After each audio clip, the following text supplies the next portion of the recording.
Well, good evening and welcome to Tucker Carlson Tonight. The battle over NFL players and the national anthem continues. Over the past couple of days, an array of media figures and political elites have demonstrated why they're often called talking heads rather than thinking heads, as they repeatedly argue that the president's attacks on those millionaire athlete protesters were both scary and bigoted. Watch.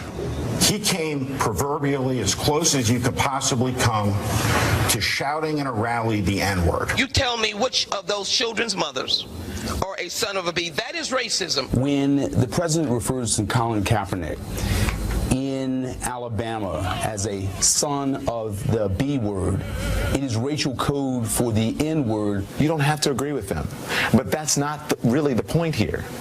No American gets to tell another American how to express their love for this country. Did you hear that? No American gets to tell another American how to express their love for this country. If only that were true. But it's not true, not even close. It's disingenuous nonsense. The same people lecturing you about free speech would be the very first to call for your job if you dared stray from the approved script of acceptable public discourse they so assiduously maintain. They're the word police. They demand control over what you say and think. They could care less about free expression or individual conscience, much less about the First Amendment. Stop insulting us with this garbage. It is lying. And if you don't believe it, consider what would have happened if the flag had been different. Imagine that professional athletes were protesting the Mexican flag, which, if anything, is a more potent symbol of inequity and institutional racism than our own. Imagine players sitting in protest as the Mexican anthem played. Would they be lauded as heroes on CNN? Are you kidding? They'd be denounced as bigots and fired if they persisted. American elites are more comfortable attacking their own country than others for the simple reason that they love it less. That's the story here. Of course the president's tweets have been incendiary and ham-handed. They almost always are. But how remarkable that our ruling class, the most privileged group in human history, whose job it is to run this country, is willing to dismiss our national symbols as evil and illegitimate. And that's supposed to be so entirely acceptable and good and unremarkable that the mere act of criticizing it is a sign of bigotry. No country can continue with elites this corrupt and stupid, and normal people recognize that. Scott Bolden is the chair of the National Bar Association's Political Action Committee. He supports the NFL players protesting the flag, and he joins us tonight. Mr. Bolden, thanks for coming on. Hey, thank you for having me. So what would the reaction be from all the wise people on television if players were protesting the Mexican flag? Okay, but... Or the Mexican... No, I'm serious. They would be denounced. Okay, I got you. But your premise was the American flag or the Mexican flag. In my opinion, in my legal opinion, it's just all wrong and misguided. These players are not protesting the soldiers, the anthem, or the flag. They're protesting police brutality, social injustice, and America's reaction to it, and the fact that it persists. Now, if you don't believe how do you know that? Yeah, I know that because... They haven't said that. Well, they certainly have said that. No, they haven't. They've said that seen repeatedly. The majority of many teams. I was at the game on Sunday night, and the Raiders, almost every single player sat for the national anthem. Absolutely. And sat as the colors were presented, and not one of them gave a speech there or on Twitter. Nor would they before a game. So all I know is I watched this or after the game. They didn't explain themselves. They protested the American flag and the singing of the national anthem. That's not true. Well, I watched They it. love the flag, and they love this country, and they love the U.S. Constitution as much as possible. How do you know? You because haven't I've listened to them. I've listened to them. Most of these guys I've have said listened not to what one they word said. about it. Now, them linking arms with the owners and showing unity, Donald Trump drove that narrative because he thought that he wanted them fired.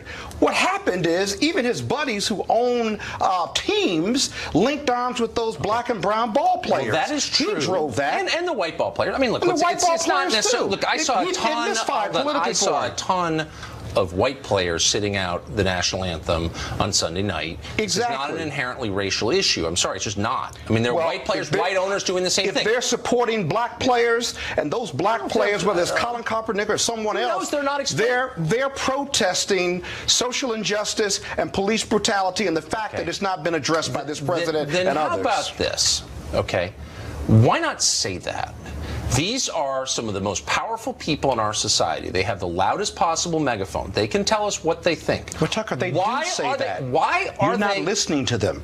They do say that. I'm in the news business. I'm listening clearly very you're not carefully. listening They to it won't if you come don't on think this that's what they're show. protesting. But why not just say it? Why pick our national? Because here's the truth.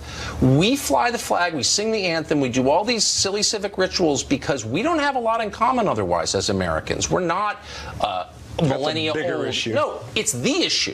When you start attacking national symbols, it raises the obvious question, which is why are we all united as one? What do we have in common? Well, I'm serious. But see, your premise is fundamentally wrong. So we're never going to agree on this issue or this interplay. Well, but your fact of the matter position is doesn't they make any have said sense. it. Why It does. sit for the national anthem if it has nothing to do with the national anthem, with the national symbol? Why not write a piece or give a speech and say, I'm mad about police brutality? In which case, I would, and I mean it, I would say that's a fair thing to be mad about. You can't define how I exercise my First Amendment or these players do. I'm not seeking to define. Well, you are. If you tell me I can't protest while the anthem is playing, then you're telling me when, where, and how I can protest. And those soldiers fought for my right to do that. Come on, don't even go down that.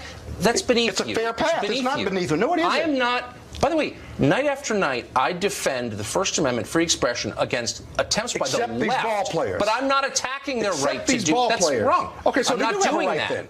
So they that have a goes right. without saying. Right. So I don't have to. And I stated it. And I I'm don't have not to saying stand for the national anthem, then, right? Of course you don't have to stand for the national Exactly. anthem. So why are you criticizing But you them? should. Oh, you well, that's a shouldn't different scream. issue. No, it's That the is a very same different issue. I'm not issue. arguing that the government should intervene. I'm arguing that decent people should behave a certain way. And if you care about this country, you should express it by the way you behave in public, especially if you're famous. Well, let me ask That's you what this. I'm saying. Let me ask you this. If I were to stand and do jumping jacks during the national anthem, would you find that disrespectful? If I was to raise my fist and stand, would you find that disrespectful? I would. Because I would. Really? And I'll tell you why. Because it's intended that way. They're waging an attack on the idea of America that is illegitimate and fundamentally corrupt. And my point is that while that should be legal and is protected by the First Amendment. Exactly. Yeah. This and is I hope imperfect you're out. country. I hope that you're out defending You agree this is an Milo and the imperfect rest. country, right?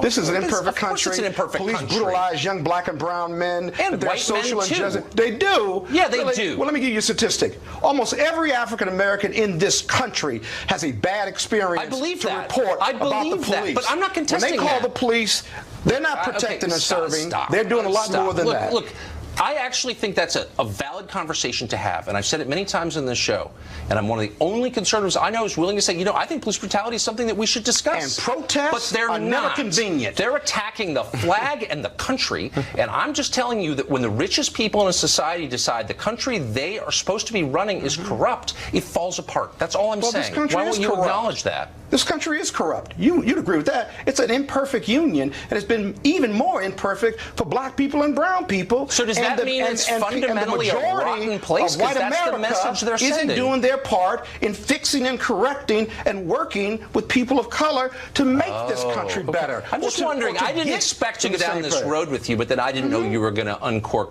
racist sentiments like that on my show. Race matters, and it always matters. But I wonder if you don't feel, live hold with on, if you racism- feel a little tinge of conscience to make a generalization based on race about an entire group of people you don't know. what I see and what others see. Really? Let me tell you the real So problem. I wonder if you were to Let me tell flip you that the real around, problem. you'd be bounced out of here and No. out of your job at your fancy law firm in about 10 not minutes. At all. Yeah, because not at you're all, making because I got a First racial Amendment. I got a generalization. First Amendment. I'm not making So it's Let me tell you you're how not I know making a I'm generalization? right. You Let me are. tell you how I know I'm right. People of color live with racism and racial oppression every day in their communities But it is of color. still a decent white America country. does not. Okay. So you can never understand my plight. White America does not. So I wonder I've been brutalized by the police. I've been offended by the You're police. wearing $1,000 cufflinks. Don't give me the victim Race talk. Okay. is the tie that binds us. Economics may separate us, but the police have wrongfully stopped me. Okay. They've spread me out in front of my Georgetown believe home. you, but you Okay. are But you they are haven't diverting to from you. But they haven't to you, so you can't relate to it. So I can't relate to it. Okay. So because I'm white, you're saying that I have no voice in this conversation. You do. You are fundamentally unreasonable, and the position you are taking We is an fundamentally inherently disagree. racist one because you are Well, dismissing the position of someone on the basis of his skin color, and that No, I'm is outside dismissing the it because bounds of your experience or your lack thereof. You know nothing about Have the my police experience. ever brutalized you? Just wrongfully stopped you? Spread you on the ground? Spare me, Mr. Have you? Million-dollar Have lawyer, you? Have this you? talk. Well, I I'm have. trying to. Let me ask you a very simple question. Okay. I don't deny, as I've said for 5 times, that this country is flawed. It's deeply flawed on questions of race, obviously, and that police brutality is something that needs to be addressed. I believe that. And we're not addressing it. However, you are making a larger case that the country itself is a rotten place.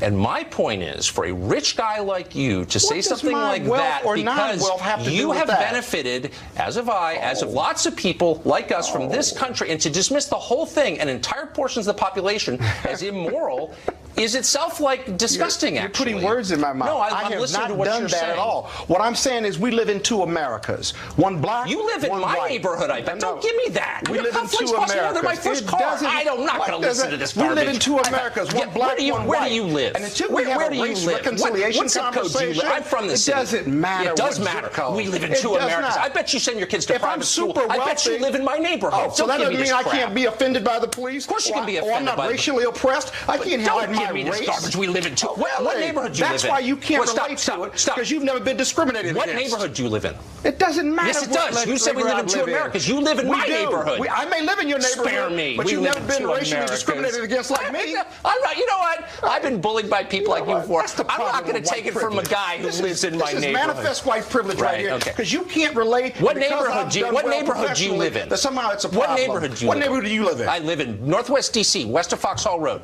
and I bet you live there That's too. a wealthy address. Not as wealthy as yours. God bless you. God bless you. Thanks for joining us, Mr. Bolden. Thank you. Lou Holtz is a college football coaching legend. He won a title with Notre Dame. Jason Whitlock is a journalist with Fox Sports 1. Jason, that got a little more intense than I expected. So I don't even want to have that conversation. I just want to make the obvious point that while America is deeply flawed, the country itself is good enough that millions of people from around the world want to come here, and most Americans are actually pretty decent. Why is that such a controversial thing to say? It's not a controversial thing to say. Listen, I think any rational person who understands American history knows we've made some really tragic mistakes in America. And I think if we look around the globe, most countries, most governments, most societies make a lot of mistakes, and people get mistreated. And so that's just a fact of life. That's a fact of the planet's history, and will probably remain. America, I happen to believe, happens to handle unfairness better than all of our competitors out there. And so it's very hard for me to ever want to give up on America, demonize America, write off America. I don't want to. I have too many friends, and most of them African American, who are members of the police force. The generalizations about the police are really upsetting to me, because I know some very good police officers. And yes, police officers have made mistakes, but I don't want to generalize about them the way I don't want white people generalizing about black people. Well, I don't want to be like just seen. Like that. I don't want to be seen as, the worst of black America. And I'm sure police officers, regardless of color, don't want to be seen as the worst of whatever act some individual police officer commits. I got to be honest, Tucker, I listened to that conversation. Man, that was painful, man. That was hard, because I think it represents the kind of division we have in this country. People are struggling to listen to each other and see the good in each other. I'm just really concerned about this country. I am too. Coach Holtz, you coached for a long time. How do you think the coaches and the owners are handling this controversy this week? Well, I think it's a real problem, and the reason is this: that it's a workplace environment. It's just like working with Walmart. You're in a workplace, you have certain obligations to try to please the customers as best you can. I think that there's an awful lot of things that happen in this country, but I want you to know, I've been unfairly ticketed. I was given a ticket when I didn't exceed the speed limit because I was coaching at one school and the patrol officer graduated from the other, and he let me know he was bitter about this. That happens in life. But the thing about it, I don't really know what they're protesting. I never see anybody on TV. I never see anybody on Twitter. I don't see anybody doing an interview and saying, this is the reason I am upset. But it does bother me when you go over to London and you kneel for the national anthem and you stand when they play God Save the Queen. To me, that is really not right. And one other thing along this line, if you aren't protesting the flag, you're picking the wrong thing to do with it. Yeah, if there's something to be done, go do it. But don't do it against this country. Well, I kind of, Jason, I mean, you know all the players. I know a couple of them are actually smart, well-spoken, have interesting thoughts. I kind of welcome a debate on this stuff, on the details of this stuff. I'm not afraid of that. I might agree with some of it, actually. Why aren't we hearing that? Why aren't we hearing players say, here's what I think, you may not agree, but these are my views? Because quite honestly, Tucker, I believe most of the players are out beyond their skis. And to get in a real in-depth discussion about this, again, I'm a former college football player. I identify as an athlete. I certainly identify as an African American. I love being an African American. I don't think these guys are experts in this cause that they're taking up, and I really think they're outside their role. They're millionaires. They're celebrities. I would love to see them acquire wealth in the National Football League, take that wealth, and invest it in the causes that they believe in. Taking on the role as spokesmen and intellectual leaders is not the proper role for 23, 28, 30-year-old football players. And I'm a former football player. I'm not denigrating them. I'm just saying people have different roles. There are people who can focus on this issue 24/7, and this is their life's passion. Getting into this racial discussion and getting into these deep political discussions, it's not a part-time job. It's not something you do in your spare time in between learning a playbook. People are outside their roles. Twitter and social media have baited them. The left-wing media has baited them into doing things that really are outside their roles and outside their area of expertise because, and this is what I believe about the left really, they want black people to take a non-strategic approach to their problems because they don't want us to really address our problems. That's why they're electing football and basketball players to be our leaders. People that can teach us to throw a football and shoot a basketball are our racial leaders. The liberal left is thrilled with this. So I've still got Scott Bolden here who's shaking his head. He's taking off his glasses. I really quick want to give you a chance to respond to that. If you have experienced social injustice, if you've been brutalized by the police, I don't care how much money you make, how old you are, if you want to speak out on the issue and you want to take a leadership role, then you ought to do that if you're comfortable doing that. This whole idea that at 23, 24, they can't walk and chew gum at the same time actually makes no sense. Tucker, let me ask you this. Let me ask the man this question. Okay, race Jason, is a serious, major issue in this country. Yeah. So is cancer. If I